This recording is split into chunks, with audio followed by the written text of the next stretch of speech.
this as well. Yes.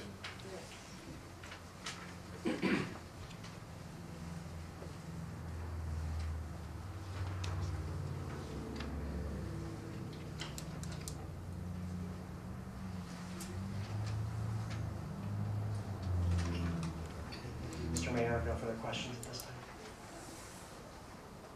Closing arguments, would you like to say something on behalf of the end? I guess you said it all. I think they said it all. Okay. Just come to dinner. Anyone from the audience at this point? Shall close this hearing and a motion to discuss or to deny or grant a license or to postpone it for 30 days. Is everything in order? Yes. I move approval of the license. Second. Moved and second for the approval. Roll call? Dr. Gonzalez? Yes. Bolton? Yes. Donato? Yes. Hondo? Yes. Shu? Yes. Velasquez? Yes. Reno? Yes. Thank you. Thank you. Thank you.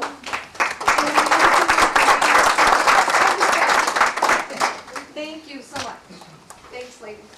Gentlemen, thank you. Next item, communications. Petitions or communications, oral or written. I think I have some. Carrie's here.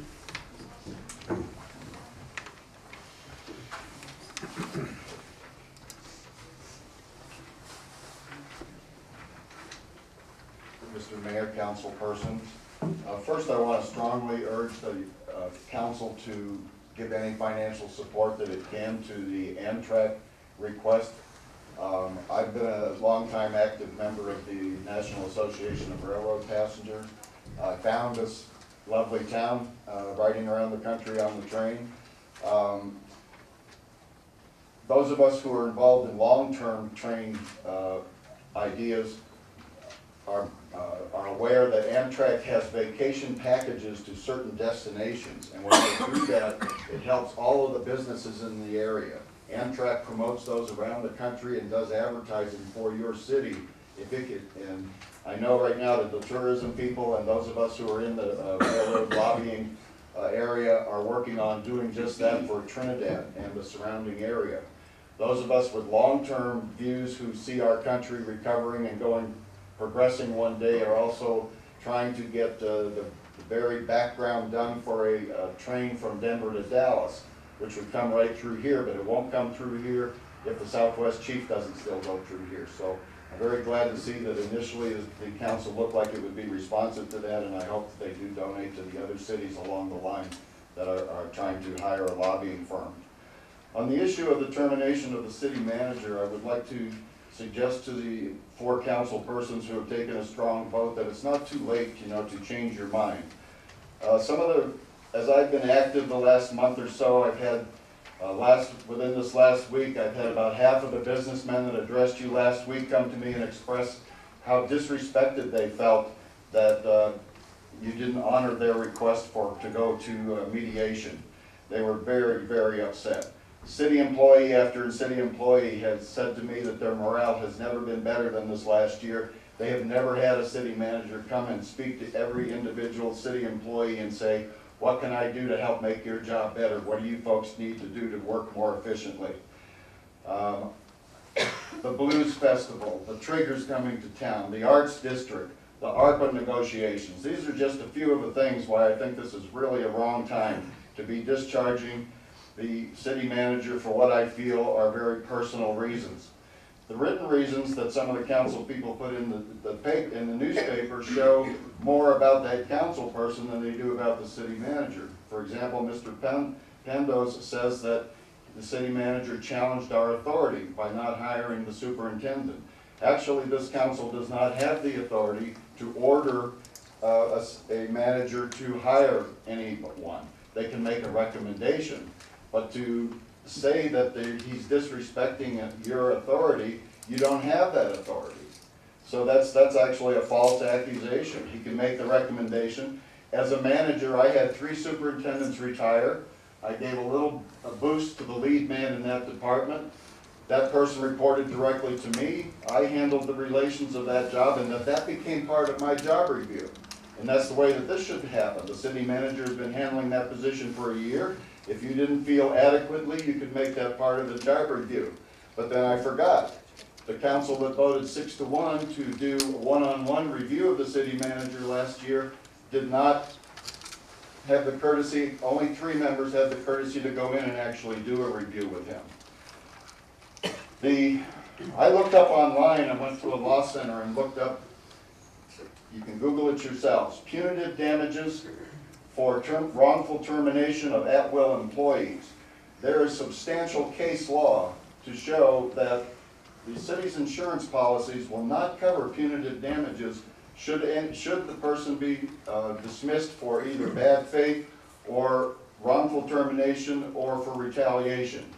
If that happens, the city's insurance policy will not cover it, and there are even extenuating circumstances where the individual council persons may be responsible for part of the legal fees involved. I suggest that each of the 4, if they decide to proceed with this route, check with their personal attorneys. They may be exposing themselves. The punitive damages, such things as raising the question that it should have been put on the agenda for items that are under $30,000. In the city charter, the city manager has the authority to do items up to $30,000. If you didn't feel that you were properly informed of that, all you had to do was walk into his open door, say, would you please give us every 2 weeks or every month, would you give us a notice of anything, say between $2,000 and $30,000, just so I'm aware in case any of my constituents come up to me and ask me about it. And he would have been happy to do that. Saying that he didn't properly inform the council members is wrong. I'm just showing that you're not doing your job, because every Friday you're given an information packet about either the work session or the council session. You can read through there over the weekend. He had an open door on Monday and Tuesday. Any questions you had could have come in and been addressed. So I feel that this council really needs to rethink its position on this. It's not too late to change your mind. And in the mayor's comments in the paper, he said, that it was the city council's responsibility to do the things that are for the very best of Trinidad.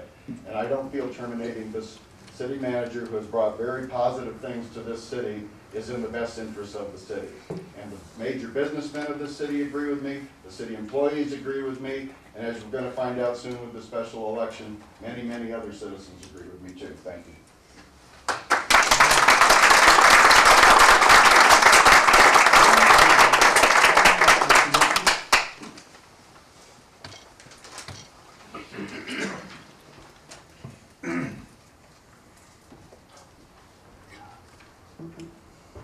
Good evening. A few questions for council, mostly for you, Mr. Reno. Back on February 14th, you had a work session, and there was an agenda. But at the beginning of the work session, you allowed Mr. Leone to come up and speak, and he wasn't on the agenda. Why did you do that?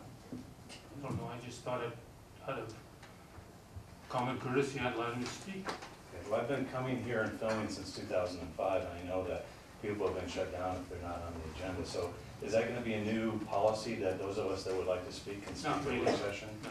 So you've bent the rules right there? No, I didn't bend it. Doesn't say that you have to be on here to speak. You don't have to be on the screen? I don't know if Okay. it does, but Okay. we'll put it on at the next meeting. Okay, all Okay. right. On the blue ribbon panel, they were supposed to elect the chairman. And I understand that you went ahead and filled in Mr. Manzanares as the chairman yourself. And so they weren't allowed to elect their own chairman. Why did you do that? I just wanted somebody to be in charge at the original meeting, to conduct the meeting properly and maybe elect the chairman. I think they did elect their own chairman. Well, they just continued. I with think what they had. did elect their own chairman. I was there, I have it on film. Thank you. So, the RFP for the golf course, only one met the requirements, and the golf association didn't, and you were going